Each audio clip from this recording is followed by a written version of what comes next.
Hey guys, today I want to talk to you about how game AI thinks and how you can design smarter NPCs. So game AI thinks in layers. I like to simplify it in 3 layers. At the top, you have the planning, where the AI chooses what to do. Should I patrol an area or should I get a sandwich? Should I engage the enemy or flee? Perhaps I can go here or there. So it's deciding what to do. Then you have the second layer. So if the first layer is the plan, the second layer is the actual execution of that plan. Now the AI uses tools such as behavior trees, finite state machines, and perhaps simple scripts or visual scripts to perform some actions in a sequence or multiple actions at the same time. And then you have the layer below, which is what I like to call the locomotion. These are the basic systems that support your characters. For example, your pathfinding system, how your characters move, the vehicle controllers that control your different vehicles. And this bottom layer can be shared with a human player. So as much as an NPC can drive a car, I can do so as well using keyboard and mouse or the gamepad.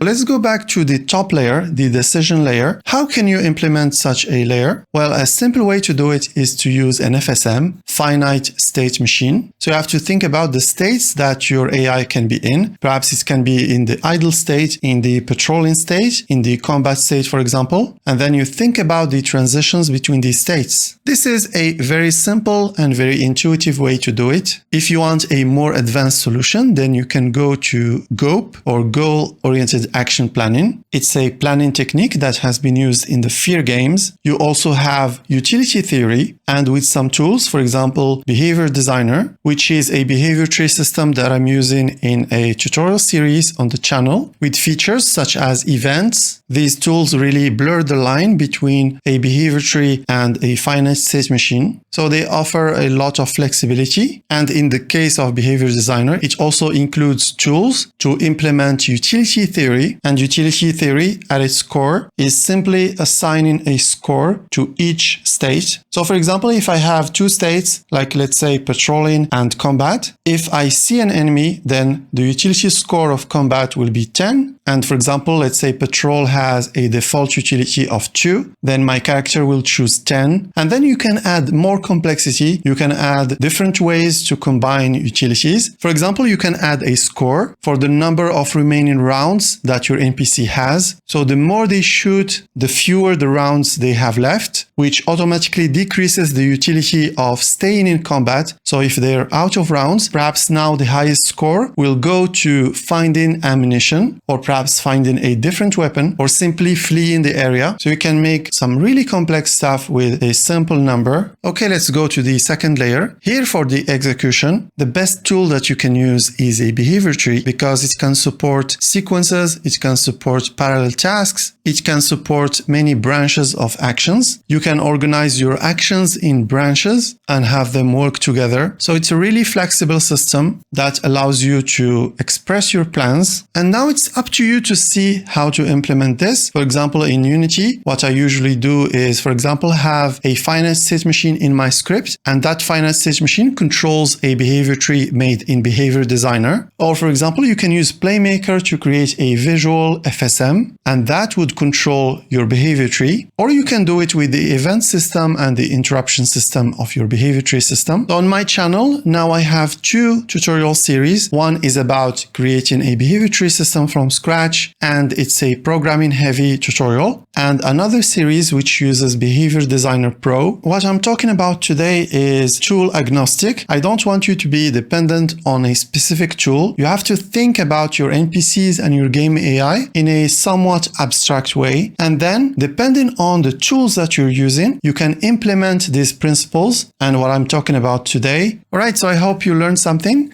This was a small tutorial on how AI thinks. If you want more in-depth tutorials and examples, head over to the 2 series in my channel where I make some really interesting stuff. All right, catch you later.